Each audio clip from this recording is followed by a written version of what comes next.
Shalom. Ya, ini lebih semangat dong. Shalom.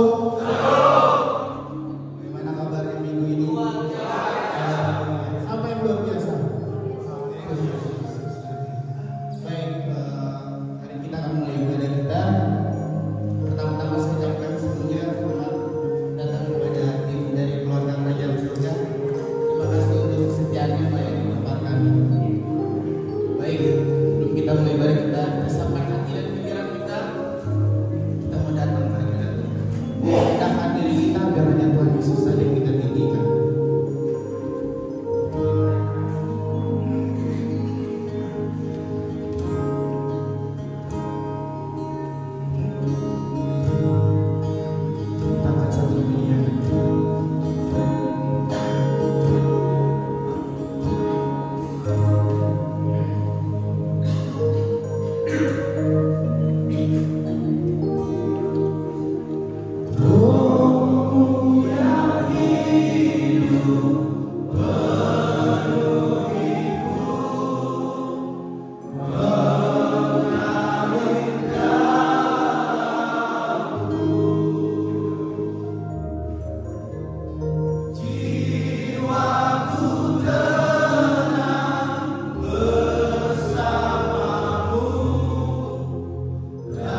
dan menyembah Engkau ya Tuhan Yesus. Engkau memberkati setiap anak-anak-Mu yang ada di tempat ini ya Tuhan.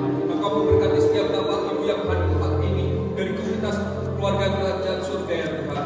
Terima kasih Tuhan. Engkau memberkati setiap pelayan-pelayan di tempat ini ya Tuhan. Engkau memberkati pemain musik ya Tuhan. Engkau memberkati WL Singer ya Tuhan. Biarlah urapan hadirat-Mu menjamah kami pada saat kami memuji dan memuliakan nama-Mu Bapa. Terima kasih Bapa. Kami juga berdoa untuk hamba-Mu yang akan menyampaikan firman-Mu Tuhan. Kiranya Kau urapi hamba-Mu dengan perhikmat kewahyuan ya Tuhan, sehingga firman yang ditaburkan ya Tuhan dalam hidup kami ya Tuhan, kami dapat rasakan ya Tuhan di dalam kehidupan kami ya Tuhan. Terima kasih Tuhan. Kami juga berdoa segala kuasa kegelapan roh jatuh yang mengganggu di dalam ibadah ini Tuhan, kami tolak, kami patahkan hanya di dalam nama Tuhan Yesus Kristus. Kami percaya Tuhan bahwa Engkau ada di tengah-tengah kami pada saat ini ya Tuhan, dan kami rindu Tuhan pada saat ini juga untuk memuji dan memuliakan nama-Mu Bapa. Di dalam nama Tuhan Yesus Kristus yang percaya katakan amin. Ibu yang buat Tuhan. Sudah siap puji Tuhan? Sudah siap puji Tuhan? Colek kiri kanan katakan selamat hari Minggu.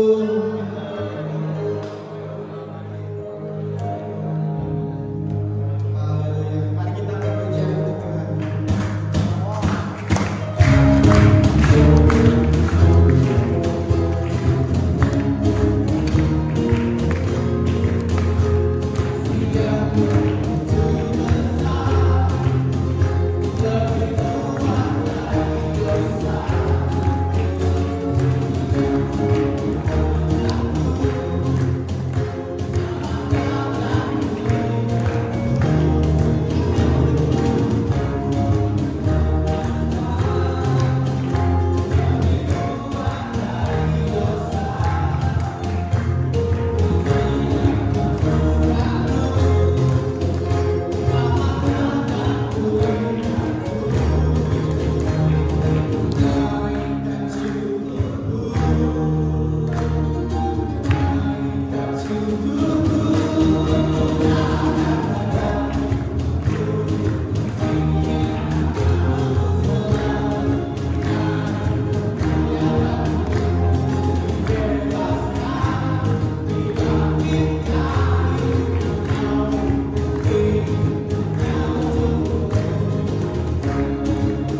Tuhan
surga, Elohim Yahweh, kami datang ke hadapan-Mu Tuhan.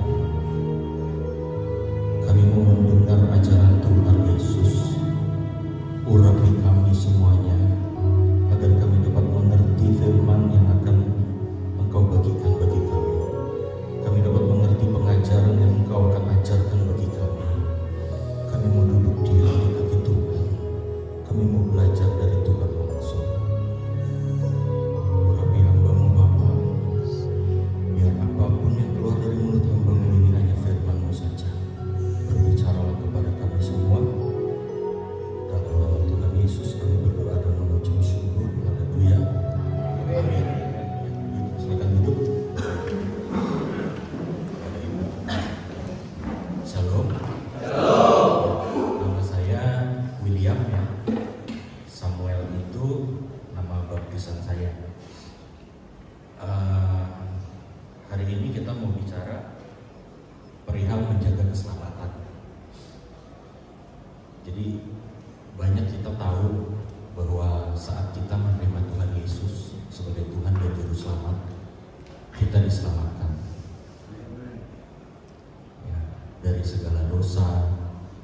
Tapi ada juga yang punya prinsip bahwa mengenal Yesus sebagai Tuhan dan Juru Selamat itu sudah pasti masuk surga. Nah, sebenarnya ini yang mau saya bahas. Percaya kepada Tuhan Yesus, maka akan diselamatkan. Kita perlu tahu apa yang kata diselamatkan yang dimaksud di sini. Apa benar kita langsung masuk surga otomatis? Jadi saat percaya Yesus udah masuk surga. Terserah ayo mau bikin apa dalam hidupmu, kamu pasti masuk surga. Apakah seperti itu? Saya yakin tidak seperti itu, karena kalau kayak begitu kacau surga. Orang marah, orang gampang tersinggung, masuk surga semua. Terus apa bedanya surga sama dunia ini tuh? Kita capek-capek buat baik, kita capek-capek berjuang untuk mencapai surga. Ketemunya dia lagi, model begini lagi, jadi dunia lagi gitu kan. Nah, makanya kita mau tahu sekarang. Bahkan tafsiran-tafsiran begini yang bilang, oh percaya Tuhan pasti masuk surga. Itu membuat Kristen, orang-orang Kristen itu jadi sadis. Ya. Karena dia pikir dia pasti masuk surga, dia bikin apapun di bumi ini, dia bikin apapun di dunia ini, dia pasti masuk surga.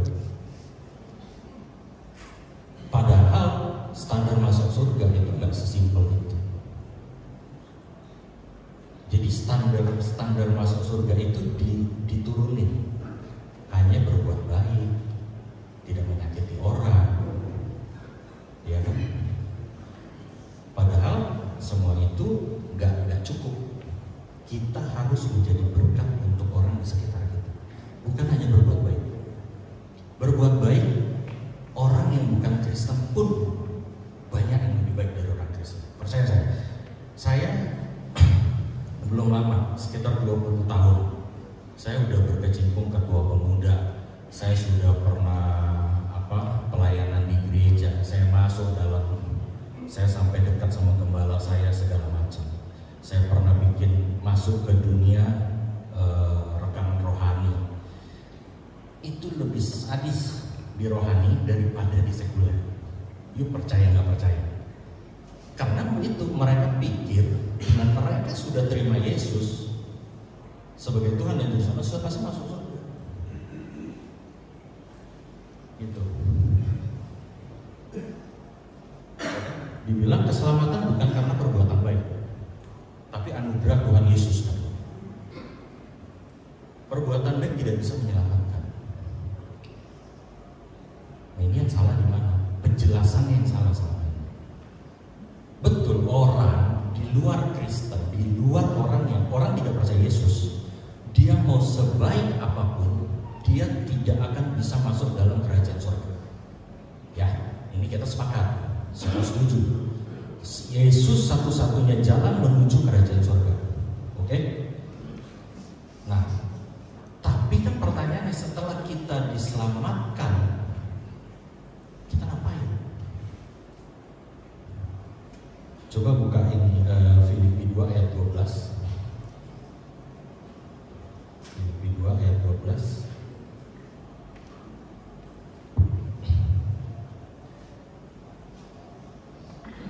Hai saudara-saudaraku yang kekasih, kamu senantiasa taat.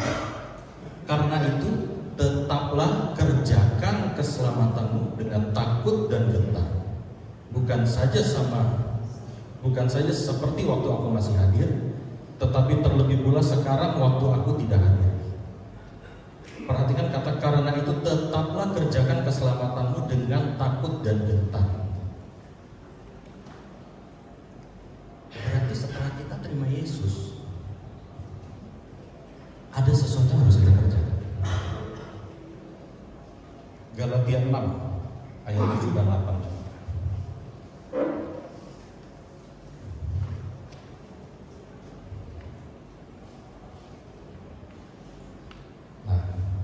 Jangan sesat.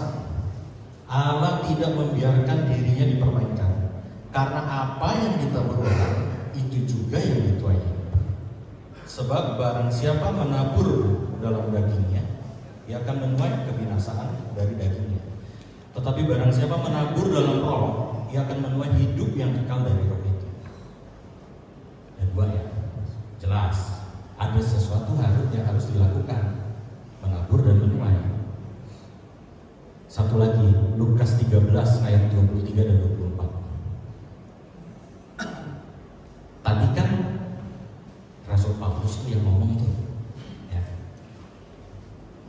Nah, ini murid Yesus tanya, dan ada seorang yang berkata kepadanya, Tuhan, sedikit sajakah orang yang diselamatkan?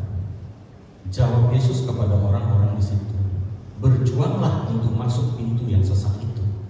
Sebab aku berkata kepadamu, banyak orang akan berusaha untuk masuk, tapi tidak akan dapat.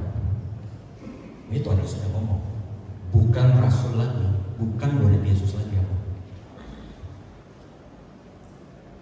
Jadi kita harus ngerti, keselamatan yang ada banyak di dalam Alkitab itu banyak. Kata-kata seperti percaya akan diselamatkan, mengaku akan diselamatkan, berseru kepada nama Tuhan Yesus akan diselamatkan. Nah, kita mau tahu ini selamatkan ini apa? Ya, kalau dari bahasa Inggrisnya itu artinya to save, deliver, heal, preserve, dwell, make whole. Artinya untuk dibebaskan, dijagai, dilindungi, dipulihkan. Jadi nggak ada, dari semua ayat saya sudah cek yang ada tulisan diselamatkan itu tidak ada indikasi langsung masuk surga. Yang ada adalah kita dibebaskan dari dosa, diselamatkan, dipulihkan dari kutuk, diselamatkan dari dosa. Ya, untuk dijadikan utuh, to make whole, untuk jadi utuh lagi. Jadi saat Adam dan Hawa jatuh di dalam dosa, gambar dan rupa kita rusak. Nah, Tuhan Yesus datang menyelamatkan kita, mengembalikan hubungan kita kepada Bapa. Tadinya Adam dan Hawa bisa ngobrol sama Allah, benar nggak? Di Taman Eden kan bisa ngobrol tiap hari, ketemu gitu. Nah, saat dia jatuh dalam dosa, dia nggak bisa lagi ketemu secara langsung. Melalui prosesi-prosesi yang di Perjanjian Lama itu harus ada korban, banyak macam korban. Nah, Tuhan Yesus datang itu menghapus dosa kita. Ya, simpelnya gini, kita percaya Tuhan Yesus sebagai Tuhan dan Juru Selamat itu, kita itu pasti selamat, tapi selamat dari dosa kita yang kita buat selama ini. Pasti masuk surga kan? Belum, tunggu dulu. Terus kenapa di Alkitab kok bilangnya begitu? Orang yang mengaku Tuhan pasti diselamatkan. Saudara harus tahu, di zamannya Paulus itu zaman Kaisar Nero, itu sadis. Jadi orang Kristen itu dulu zaman Kaisar Nero itu ada tiang-tiang di jalanan, itu untuk ikat orang Kristen, itu dibakar hidup-hidup. Dibilangnya jadi lampu jalanan di sana. Mereka dihina sampai dibilang, kamu jadi lampu jalanan aja nggak layak. Cuma sebentar doang apinya kan habis kan. Saking dihina, itu sampai anak kecil dimasukin ke arena gladiator, kalau pernah tahu, yang orang dikasih lawan sama singa, macan apa itu jadi cewek sama anak-anak orang-orang tua dimasukin ke sana, dijadiin tontonan.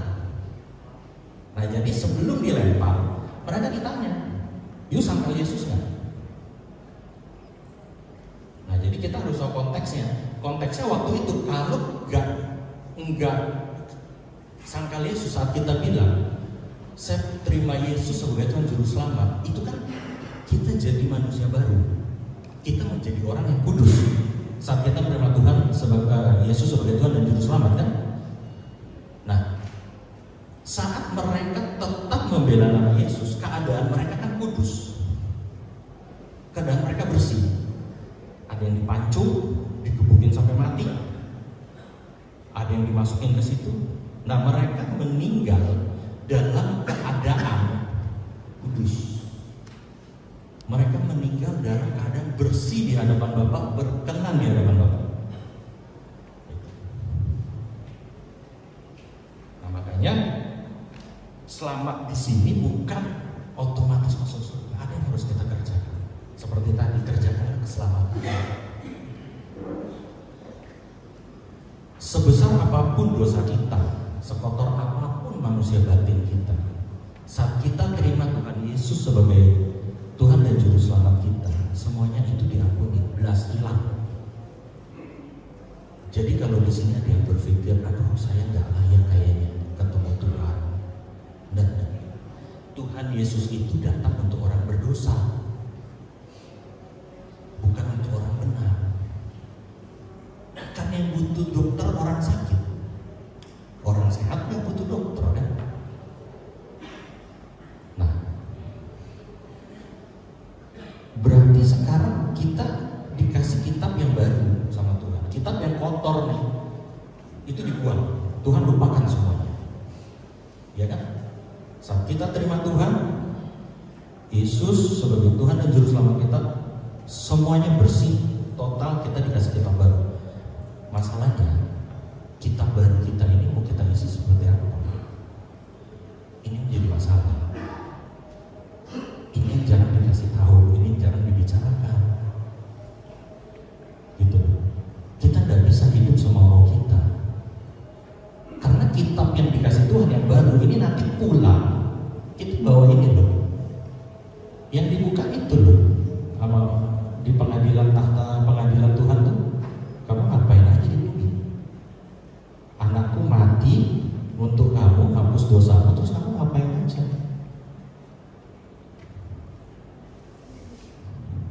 Gitu.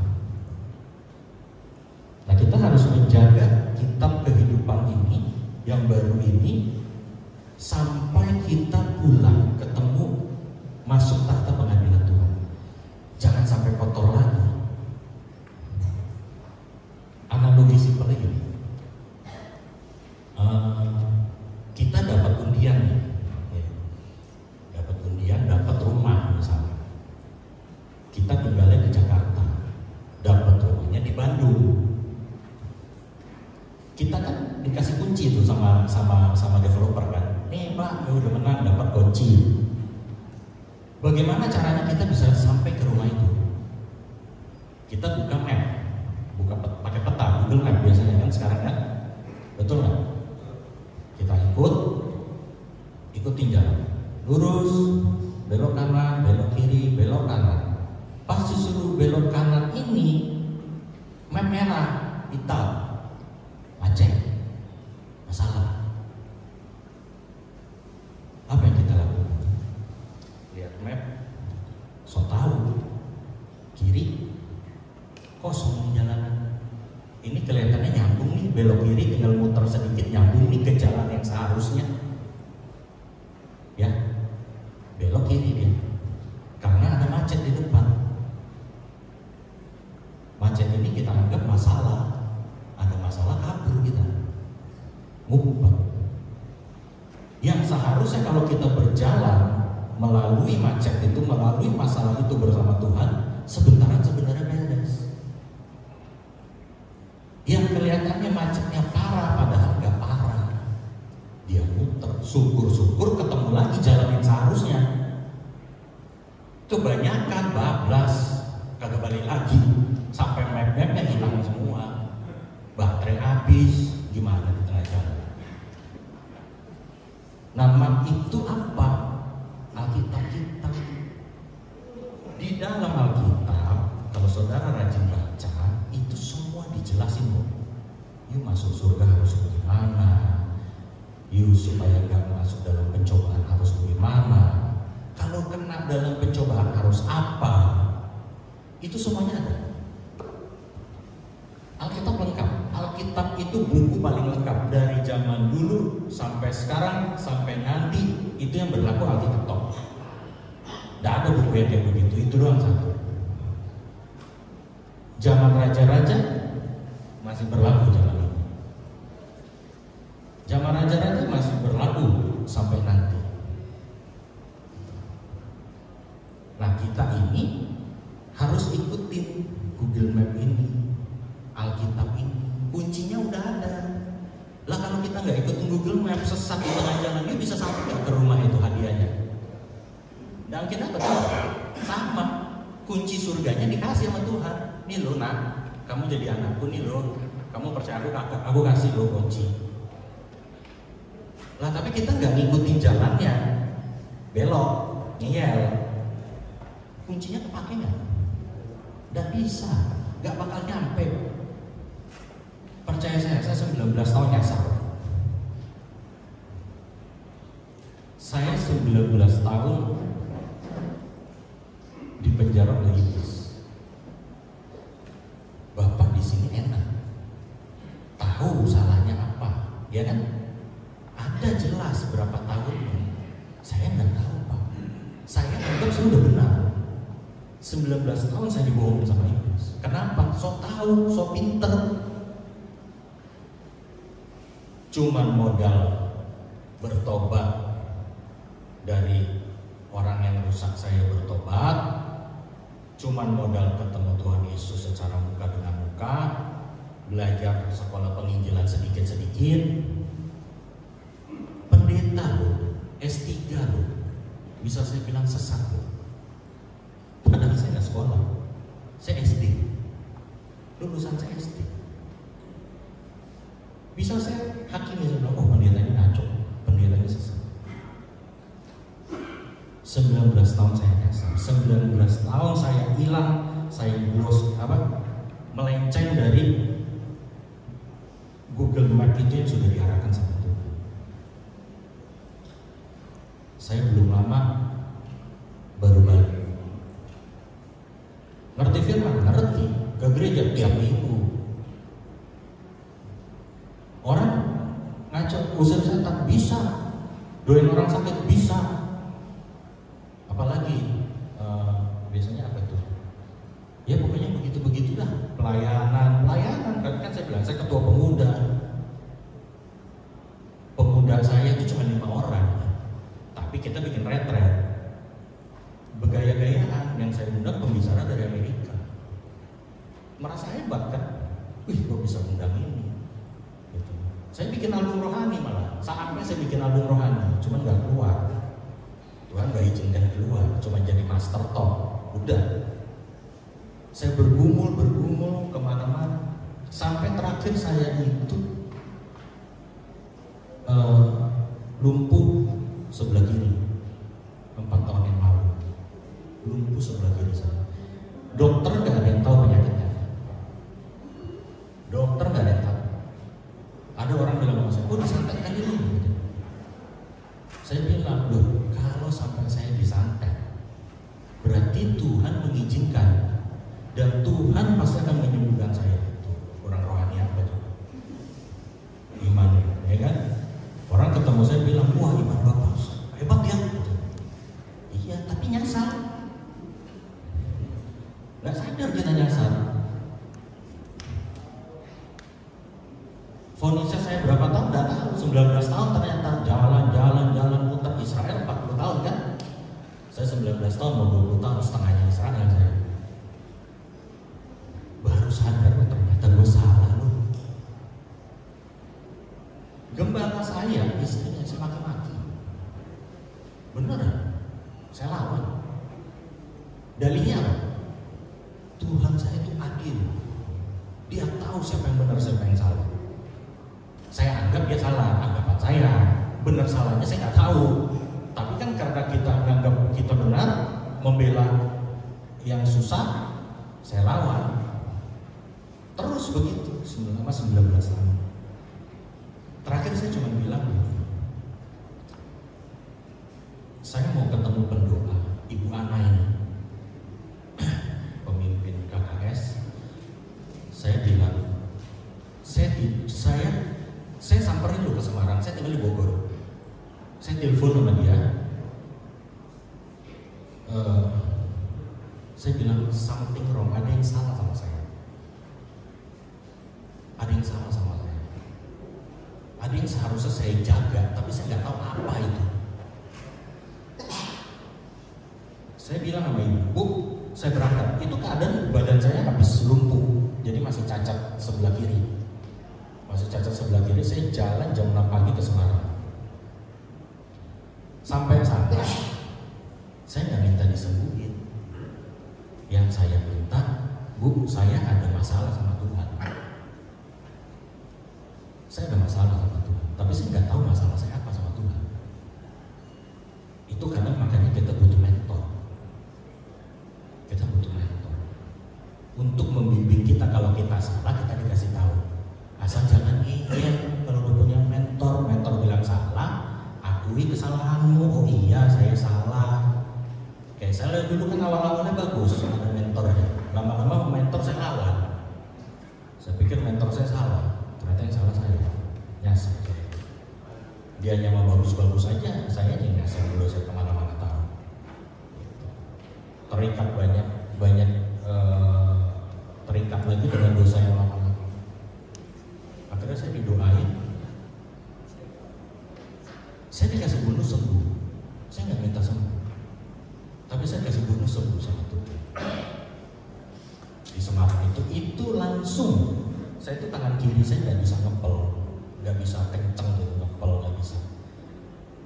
Selesai didoain, amin, jeder, langsung saya pegang ini. Tangan kiri saya bisa ngepel lebih kuat daripada tangan saya. Pemulihan itu 100% dan itu lebih dari tangan kanan saya. Kalau kita orang tangan kanan kan kanan pasti lebih kuat daripada kiri. Nah, mungkin gitu. Ini kiri saya lebih kuat jauh. Saya bisa lari. Pokoknya semua deh saya tes semuanya itu lolos semua dan saya yakin saya sudah sembuh dari situ. Nah dari situ saya juga berpikir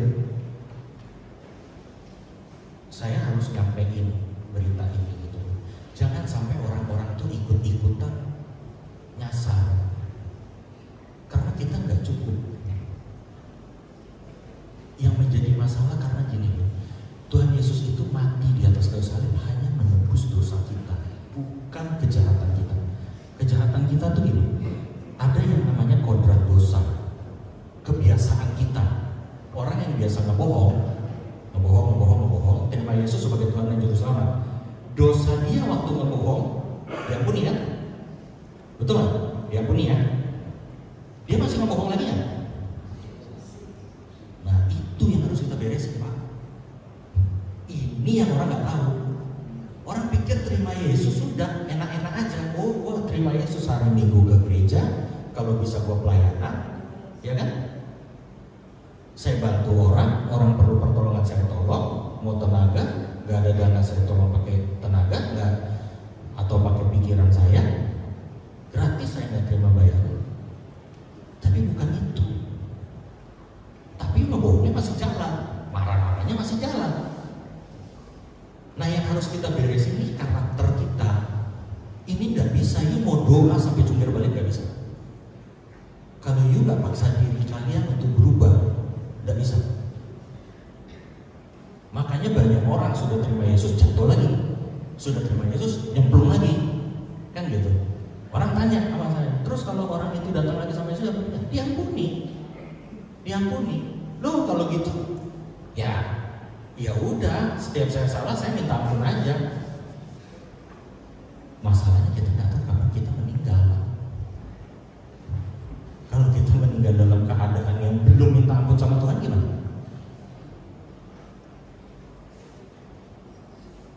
Saya bukan bilang perbuatan baik itu menyelamatkan engkau, tidak. You harus terima Yesus sebagai Tuhan dan Juru Selamat. Setelah itu ada pekerjaan yang harus kita lakukan. Dosa adalah satu pekerjaan yang tidak bisa kita lakukan. Kita bisa nggak ngapus dosa? Sebaik-baiknya kita bisa ngapus dosa? Nggak mungkin bisa. Kita sadar untuk menghapus dosa itu sudah berapa puluh tahun pasti hidup. Segitu numpuk kita mau ini, itu Tuhan udah urus. Apa yang kita tidak mampu, Tuhan sudah kerjakan.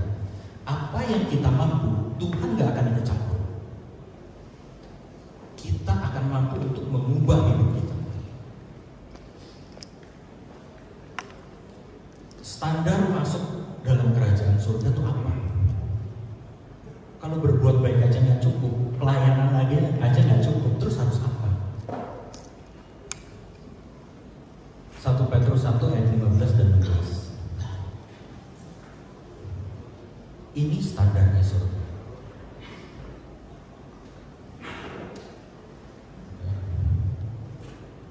1 Petrus 1 ayat 15 dan 16. Tetapi hendaklah kamu menjadi kudus di dalam seluruh hidupmu, sama seperti Dia yang kudus yang telah memanggil kamu. Sebab ada tertulis, kuduslah kamu sebab aku kudus. Ini standarnya. Kudus, tidak bercacat, tidak bercela.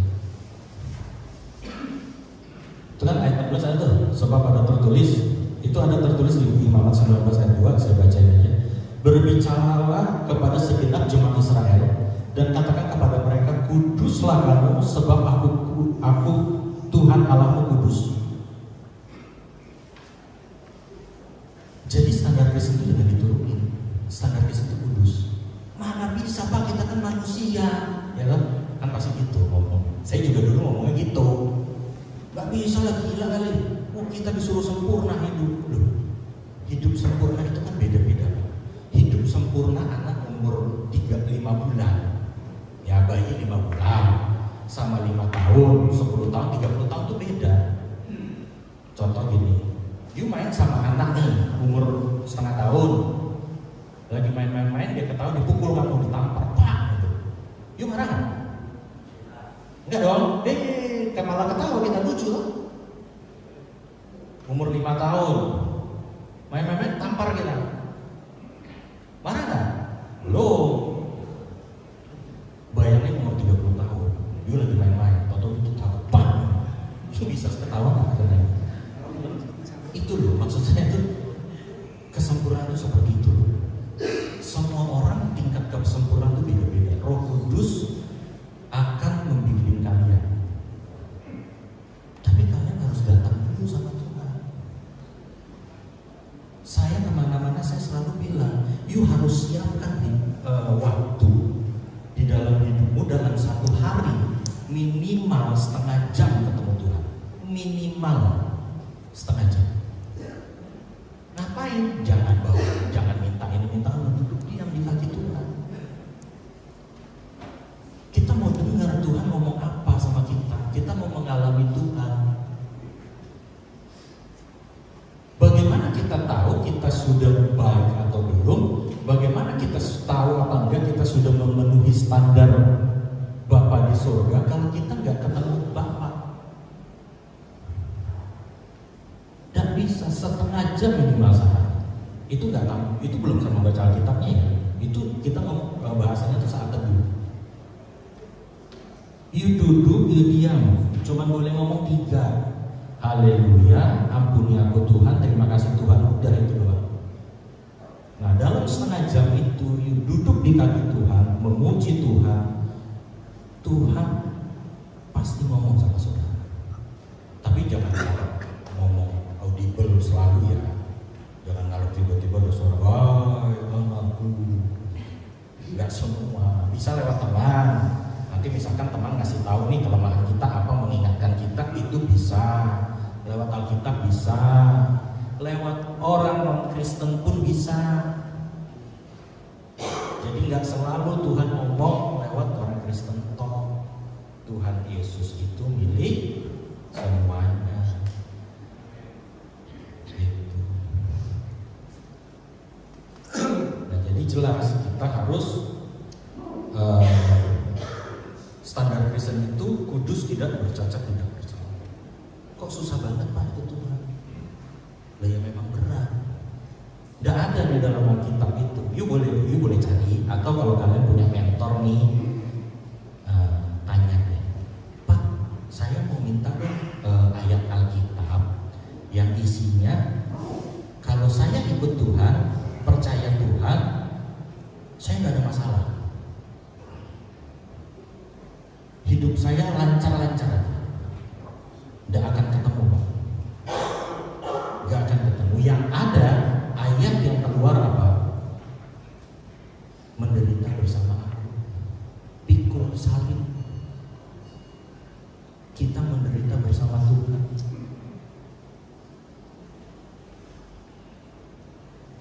Ya. Jadi pelayanan gak cukup, khotbah bagus gak jamin, usir setan gak jaminan, doain orang sembuh, orang sakit sembuh pun gak jaminan, pimpin pujian sampai jemaat nangis-nangis gak jaminan.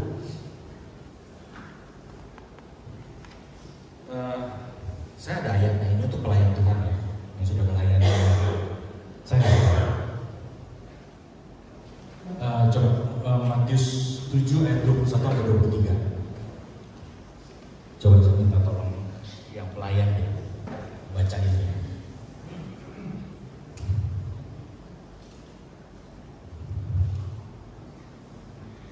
Coba. Terserah siapa aja. Bukan setiap orang yang berseru padaku, Tuhan, Tuhan, akan masuk dalam kerajaan surga, melainkan dia yang melakukan kehendak Bapa-Ku yang di surga. Ya, dua. Pada hari terakhir, banyak orang yang akan berseru padaku, Tuhan, Tuhan, bukankah kami berbuat demi nama-Mu, dan mengusir setan demi nama-Mu, dan mengadakan banyak mujizat demi nama-Mu juga. Pada waktu itulah aku akan berterus terang pada mereka dan berkata, aku tidak pernah mengenal kamu, janganlah daripadaku, kamu sekalian membuat kejahatan.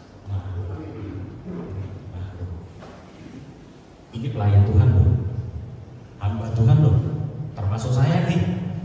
Kalau saya nggak tiap hari ketemu Tuhan, nggak setiap hari punya santai bersama Tuhan, ini pulang-pulang bisa-bisa begini saya. Pas nyampe sono, wah Tuhan, saya sudah bicara demi nama-Mu, saya sudah bernubuat, saya sudah sembuhkan orang sakit, saya sudah sehat. Tuhan bilang apa? Nggak kenal dia, malah dibilang apa? Pembuat kejahatan. Lu khotbah dibilang pembuat kejahatan itu gimana? Yang dimaksud pembuat kejahatan itu yang saya bilang tadi. Yuk khotbah, yuk pelayanan, tapi ya hidupmu begitu-begitu aja. Kamu nggak rubah hidup kamu. Marah ya marah. Abis nyanyi haleluya haleluya, loncat-loncat, nangis-nangis, baru mau keluar pintu gereja naik motor, dipepet, kejar. Berhentiin aja berantem. Untung gua habis pelayanan, kalau nggak gua habis. Kacau. Banyak yang begitu. Banyak. Saya pelayanan juga di gereja saya suka jaga lift. Kalau pulang jaga lift. Itu banyak. Habis ibadah baru keluar pintu masuk lift kan, belum keluar dari ruangan ibadah, belum keluar dari gereja, gedung gereja belum keluar. Itu udah berantem di lift sama istri. Terus saya cuma nunduk. Jadi yang satu mau lantai 2, yang satu mau gede, yang satu bilang pencet, yang satu jangan karena ada saya yang jaga. Itu banyak. Itu sampai geleng-geleng sendiri saya. Ini baru keluar baru amin, baru nangis dia di dalam. Itu yang saya bilang, yuk ke gereja, kesalehanmu, kekudusanmu tidak bisa digantikan dengan pelayananmu. Kesalehan kekudusanmu itu urusan kamu dengan Tuhan, pribadi demi pribadi. Makanya ketemu Tuhan pribadi demi pribadi.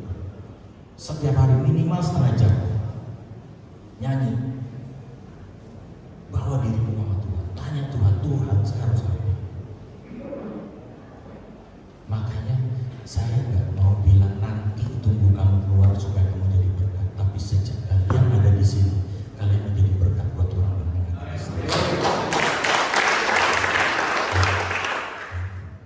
Kita sama-sama berjuang, kita sama-sama mengejar kekudusan. Sama, you pikir hamba Tuhan yang berdiri di sini itu nggak ada yang jatuh, sama Pak. Kita sama, makannya nasi sama, porsinya sama, lauknya sama, mirip-mirip. Yuk makan nasi kuah, saya juga dulu makan nasi kuah, sama. Coba datang. Nih, kamu kira tuh hamba Tuhan kalau ngeliat cewek seksi lewat bisa gini, langsung yang wah, gitu tahan gitu. Enggak ya, sama aja. Ada yang lewat gitu, gini juga. Cuman kita kan mesti rem, gitu. Yang tadi dari begini, kita rem jadi gini. Jangan udah, nggak boleh. Gitu loh. Jangan diterusin, udah tahu udah Roh Kudus sudah ngomong, wih, panggil terus aja, samperin pula. Kalau single nggak apa-apa, kalau udah married jangan lah, ya lihat yang di rumah aja, gitu. Ya anak-anak muda, tadi ada yang mau apa? Last week ya, di sini minggu terakhir ya.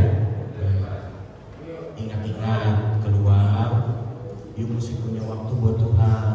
Maka seorang itu oh ya, sama satu lagi ya, kalian harus cari.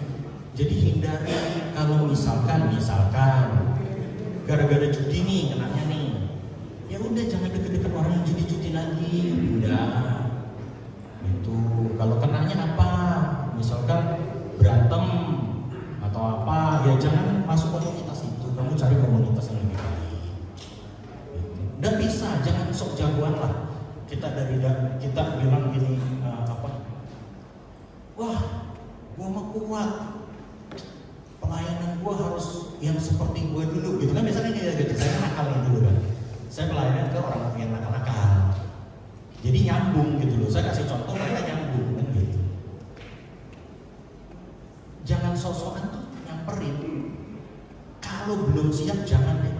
Saya sampai hari ini ya, cewek ya, konseling sama saya nggak mau. Orang-orang PKS nggak mau, saya oper ke Buana. Coba gabung, saya nggak mau, ibu aja yang pegang, saya nggak mau. Kenapa? Elia aja nih, tahu Elia kan? Elia aja kabur sama cewek.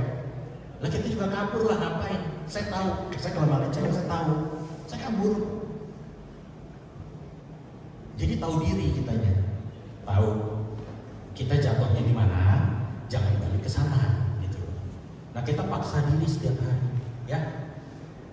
Pesan saya sih itu aja, kita paksa diri setiap hari, setengah jam sehari kita sama Tuhan. Kita mau paksa diri dimanapun tanpa pertolongan Tuhan nggak bisa. Makanya kamu butuh 30 menit sama Tuhan sehari. Nanti nambah kok dengan sendiri. Di sini tiap hari gereja kan? Oh, di sini tiap hari gereja, tiap hari dapat siraman firman. Tapi nggak cukup itu, kamu harus yang namanya sendiri dulu. Ya, jangan nanti alasan bilang, oh tapi saya rame-rame, ya bukan mau begitu. Maksudnya gini, you ada waktu sendiri sama Tuhan, walaupun misalkan yang lain tidur, waktunya yang lain tidur, kamu jangan tidur, kamu ketemu Tuhan setengah jam. Tuhan, ini aku datang kepadamu, apa yang aku buat salah hari ini, kemelesetanku hari ini, ampuni Tuhan, aku mau berubah. Hari ini itu si A ngomongnya 1, kamu ngomongnya 100. Nah besok kamu berubah, dia ngomong 1, kamu ngomongnya 70. Besoknya dia 1, kamu 20. Besoknya dia 1, kamu diam. Udah gak balas ya? Ya kan? Orang berantem kan gara-gara saling jawab. Coba ada satu yang diam, gak akan berantem kan? Orang pikir capek, ini orang gua ajak ngomong, gua maki-maki, dia diem aja. Oh udahlah, mendingan gak usah gitu. Ya, kita paksa diri, ini nggak bisa. You mau doa, kamu mau doa, kamu mau puasa, saya udah jalanin semua. Yang saya bilang saya 19 tahun nyasar. Saya puasa udah, saya doa sampai, pokoknya ya sama lah. Orang kan di depan begitu ngomongnya kan. Satu-satunya jalan adalah kamu berdoa baca firman. Nggak bisa, yuk paksa diri. Saya bukan bilang firman Tuhan nggak nggak berkuasa ya, jangan salah tangkap ya. Cuma maksudnya gini, harus ada dari sisi kita untuk berkorban. Tuhan Yesus sudah berkorban buat dosa kita. Nah kita harus berkorban. Salah satunya kalau saya biasa bilang masalah, bukan rokok masalah dosa atau nggak dosa, enggak. Saya bukan masalah itu. Tapi berhenti merokok adalah satu bukti kepada Tuhan bahwa kita serius mau ikut Tuhan, kita serius mencintai Tuhan. Karena tubuh kita bait Allah. Kita merokok merusak bait Allah, kan begitu kan? Saya nggak ngomong dosa nggak dosa deh masalah rokok. Cuman ini kan masalah kecil. Ya toh, bagaimana kamu mau menguasai dirimu kalau merokok aja kamu nggak bisa stop gitu? Harus bisa ambil komitmen, minta Tuhan, tolong Tuhan, aku bersama Tuhan pasti bisa. Gitu. Jadi mulai dari hal-hal kecil, merokok stop. Nanti kamu mulai penguasaan diri itu pelan-pelan semuanya akan bertumbuh-tumbuh di dalam diri kita. Setengah jam, nanti 45 menit, nanti nggak berasa. Sejam nggak berasa, 2 jam nggak berasa, sampai dimarahin lagi. Wih, doa dulu. Gak apa-apa, biarin aja. Ya kan? Itu ya. Jadi itu aja pesan saya, selamat berjuang di dalam Tuhan. Terima kasih untuk kamarnya, kebenaran firman Tuhan. Sangat memberkati ya buat kita semua ya. Sebagai pembelajaran buat kita. Kita jangan jadi anak-anak Tuhan yang doanya kenceng, jahatnya tetap. Ya, tempat ini kita banyak bisa belajar kebenaran firman Tuhan di tempat ini. Kita manfaatkan waktu kita di tempat ini untuk mengenal Tuhan lebih dalam. Amin. Waktunya kita bersiapkan persembahan kita yang terbaik buat Tuhan. Sebelumnya kita berdoa. Bapak, terima kasih Tuhan untuk hari yang indah ini yang boleh berkumpul di tempat ini.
genggam tangan kami, semua menjadi mudah, semua terasa enteng. Ya Bapa, kami menantikan berkat Tuhan. Biarlah berkat Allah Bapa turun kepadamu dalam kasih Tuhan Yesus Kristus dan penyertaan Roh Kudus sempurna sampai Tuhan datang kembali dan menjemput kita. Dalam nama Tuhan Yesus yang percaya sama-sama katakan